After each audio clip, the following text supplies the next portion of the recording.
جون میں اقوام متحدہ نے بتایا تھا کہ گزشتہ 2 دہائیوں میں فلسطینیوں کے زخمی ہونے کے سب سے زیادہ کیسز ریکارڈ ہوئے ہیں۔ اقوام متحدہ کے ترجمان سمین الخطیب نے کہا کہ اسرائیل ایک قابض طاقت کے طور پر فلسطینیوں کو سیٹلرز کے حملوں سے تحفظ فراہم کرنے کا پابند ہے۔ اسی طرح پیر کو مقبوضہ مغربی کنارے کے عیسائی اکثریتی قصبے طیبہ کے دورے کے دوران 20 سے زیادہ ممالک کے اعلیٰ چرچ رہنماؤں اور سفارتکاروں نے بھی حالیہ حملوں کے بعد اسرائیلی سیٹلرز کو انصاف کے کٹہرے میں لانے کا مطالبہ کیا تھا، لیکن اسرائیلی حکومت ایسے واقعات میں ملوث سیٹلرز کے خلاف کارروائی کرنے کے بجائے ان کو تحفظ فراہم کرتی ہے اور سیٹلرز کے خلاف کیس کو دبا دیتی ہے۔ حال ہی میں ایک اسرائیلی اخبار کے انکشاف کے بعد اسرائیلی پولیس کو سیٹلرز کے خلاف تحقیقات دوبارہ شروع کرنا پڑی تھی۔ ٹائمز آف اسرائیل کے مطابق اسرائیلی پولیس نے حال ہی میں ایک اسرائیلی پیس ایکٹیوسٹ پر مغربی کنارے میں ہونے والے سیٹلرز کے حملے کی تحقیقات دوبارہ شروع کر دی ہیں۔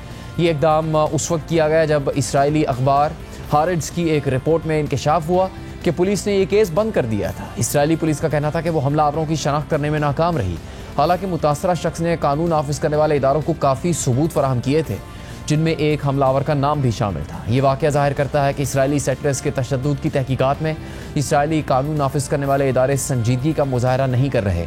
انسانی حقوق کی اسرائیلی تنظیم یشڈن کے مطابق 2005 سے 2024 تک اسرائیلی سیٹلرز کے تشدد کے 94% کیسز میں کوئی فرد جرم تک عائد نہیں کی گئی۔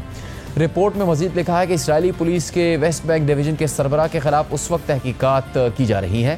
ان پر الزام ہے کہ وہ اسرائیلی سیٹلرز کے تشدد کے کیس کو جان بوجھ کر آگے نہیں بڑھا رہے تھے تاکہ دائیں بازو کے سخت گیر قومی سلامتی کے وزیر بن گوئر کی خوشنودی حاصل کی جا سکے، جن کی وزارت پولیس کی نگرانی کرتی ہے۔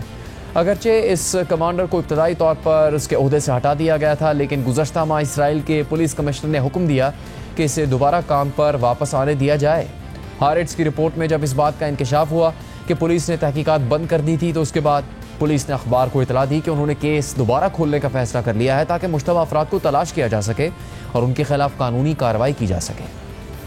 فلسطین میں ہونے والے ان ظالمانہ اقدامات پر نہ صرف اسرائیل کے اندر سے بلکہ عالمی سطح پر بھی نیتن یاہو کی حمایت میں مسلسل کمی آ رہی ہے، اور اہم اتحادی ممالک کی جانب سے ان کی حکمت عملی پر تنقید کے بعد اب اسرائیل کے حامی یہودی فنکار بھی ان پر تنقید کر رہے ہیں۔ نیو یارک ٹائمز سے بات کرتے ہوئے امریکی یہودی اداکار مینڈی پیٹنکن نے اسرائیلی قیادت پر شدید تنقید کی اور انہوں نے غزہ میں ہونے والے اسرائیلی حملوں کی مذمت کرتے ہوئے نیتن یاہو کو دنیا بھر کے یہودیوں کے لیے خطرہ قرار دے دیا۔ I ask Jews all over the world. میں دنیا بھر کے یہودیوں سے گزارش کرتا ہوں کہ وہ غور کریں کہ یہ شخص نیتن یاہو اور اس کی دائیں بازو کی حکومت یہودیوں کے ساتھ پوری دنیا میں کیا کر رہی ہے، جو نہ صرف ریاست اسرائیل کو خطرے میں ڈال رہے ہیں بلکہ وہ پوری دنیا میں یہودی آبادی کو بھی خطرے میں ڈال رہے ہیں۔ نیتن یاہو سب سے بڑا خطرہ ہے۔ یہ صرف 7 اکتوبر کے بعد کی بات نہیں بلکہ یہ ایک طویل عرصے سے جاری گہری پریشانی کی صورتحال ہے۔ یہ دیکھیں کہ کیا ہو رہا ہے، یہودی کیسے یہ ہونے دے رہے ہیں۔ غزہ میں بچوں اور ہر عمر کے عام شہریوں کے ساتھ یہ کچھ ہو رہا ہے، چاہے اس کی کوئی بھی وجہ ہو۔ یہ نہ صرف ناقابل قبول ہے بلکہ ناقابل تصور بھی ہے، اور میں دنیا بھر کے یہودیوں سے کہتا ہوں کہ کچھ وقت تنہائی میں گزاریں اور سوچیں کہ یہ کیا قابل قبول ہے، کیا قابل برداشت ہے، کیسے سب کچھ آپ کے ساتھ اور آپ کے آباء و اجداد کے ساتھ ہوا، اور اب آپ یہ سب کسی اور کے ساتھ کر رہے ہیں۔ Ancestors, and you turn around and you do it to someone else. دوسری جانب غزہ میں بھی اسرائیلی حملے مسلسل جاری ہیں۔ آج اسرائیلی فورسز نے المواسی میں بے گھر فلسطینیوں کے لیے قائم ٹینٹس کو ایک بار پھر نشانہ بنایا۔ اس حملے میں کم از کم 5 افراد شہید ہو گئے، جن میں بچے بھی شامل ہیں، جبکہ آج صبح سے اب تک کم از کم 26 فلسطینی غزہ میں اسرائیلی حملوں میں شہید ہو چکے ہیں، جن میں 6 ایسے افراد بھی شامل ہیں جو امداد کے حصول کے لیے موجود تھے۔ اس کے علاوہ گزشتہ دنوں اسرائیلی وزیر دفاع اسرائیل کاٹز نے متنازع طور پر غزہ کے شہر رفح میں تقریباً 6 لاکھ فلسطینیوں کو کیمپس میں رکھنے کا اعلان کیا تھا۔ اسرائیل جس مقام پر فلسطینیوں کو مبینہ طور پر بے دخل کرنے کا منصوبہ بنا رہا ہے، وہ مقام پہلے سے ہی تقریباً مکمل طور پر تباہ ہے۔ اس حوالے سے الجزیرہ کی ڈیجیٹل تحقیقاتی ٹیم نے رفح میں سیٹلائٹ ڈیٹا سے تباہی کا جائزہ لیا ہے، جس میں کچھ حیران کن چیزیں سامنے آئی ہیں جو ممکنہ طور پر اسرائیلی منصوبے کا حصہ ہیں۔ اسرائیل کی غزہ پر حملوں نے تباہی اور ملبے کو وہاں کے منظرنامے کا مستقل حصہ بنا دیا ہے۔ جنوبی علاقے رفح کو خاص طور پر شدید نقصان پہنچا ہے، لیکن اس بربادی کے درمیان ایک اور بات بھی نمایاں ہوئی ہے۔ الجزیرہ کی ڈیجیٹل تحقیقاتی ٹیم نے سیٹلائٹ ڈیٹا کا جائزہ لیا تاکہ رفح میں تباہی کی مکمل تصویر سامنے لائی جا سکے۔ اس جائزے میں کچھ غیر معمولی چیزیں بھی سامنے آئیں۔ چند اسکول اور طبی مراکز اب بھی اپنی جگہ پر قائم ہیں، گویا اسرائیلی حملوں سے محفوظ رہے ہوں۔ سوال یہ ہے کہ کیا ان عمارتوں کو جان بوجھ کر چھوڑا گیا ہے، اور اگر ایسا ہے تو کیوں؟ چلیے پہلے یہ دیکھتے ہیں کہ رفح میں تباہی کس حد تک ہوئی ہے۔ یہ نقشہ بتاتا ہے کہ صرف 4 اپریل سے 4 جولائی 2025 کے درمیان عمارتوں کو گرانے میں کتنی تیزی آئی۔ ٹیم نے اندازہ لگایا کہ اس عرصے میں اسرائیلی فوج نے تقریباً 12,800 عمارتیں تباہ کیں۔ مزید تجزیہ اس بربادی کی شدت کو ظاہر کرتا ہے۔ یہ ایک محلہ ہے 3 اپریل 2025 کی حالت میں، اور پھر 4 جولائی کو جب اسرائیل نے اسے مکمل طور پر مسمار کر دیا۔ قریب سے دیکھنے پر یہ واضح ہوتا ہے کہ کچھ عمارتیں اب بھی کھڑی ہیں، جبکہ آس پاس سب کچھ ملبے کا ڈھیر بن چکا ہے۔ ان عمارتوں میں کئی اسکول اور ایک ہیلتھ سینٹر شامل ہیں جو بظاہر جان بوجھ کر سلامت رکھے گئے۔ اب چلتے ہیں تل السلطان نامی علاقے کی طرف۔ اس کی تصویر 3 اپریل کی ہے اور پھر 4 جولائی کی، جب وہاں کی حالت بدل چکی تھی۔ لیکن تل السلطان کو بھی مکمل طور پر نہیں گرایا گیا۔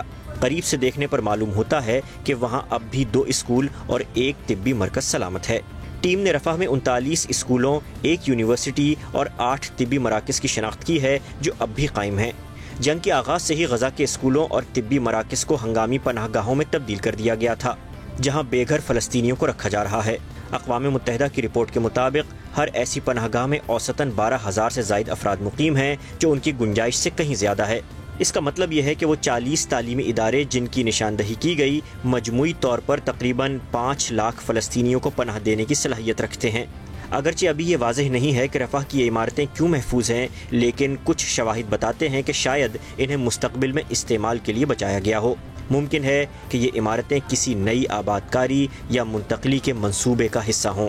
7 جولائی کو اسرائیل کے وزیر دفاع نے اعلان کیا کہ رفح میں ایک انسانی زون قائم کیا جائے گا۔ اس منصوبے کے تحت ابتدائی طور پر 6 لاکھ فلسطینیوں کو اس نئے علاقے میں منتقل کیا جائے گا، جہاں انہیں محدود رکھا جائے گا اور باہر جانے کی اجازت نہیں ہوگی۔ بالآخر اسرائیلی حکومت کا ارادہ ہے کہ غزہ کی پوری آبادی کو اس زون میں منتقل کر دیا جائے۔ انسانی حقوق کے ایک اسرائیلی وکیل نے اس منصوبے کو انسانیت کے خلاف جرم قرار دیا۔ انہوں نے ایکس پوسٹ میں لکھا کہ غزہ کے عوام پر اتنی زبردستی کی جا رہی ہے کہ ان کی نقل مکانی کو قانونی طور پر رضاکارانہ نہیں کہا جا سکتا۔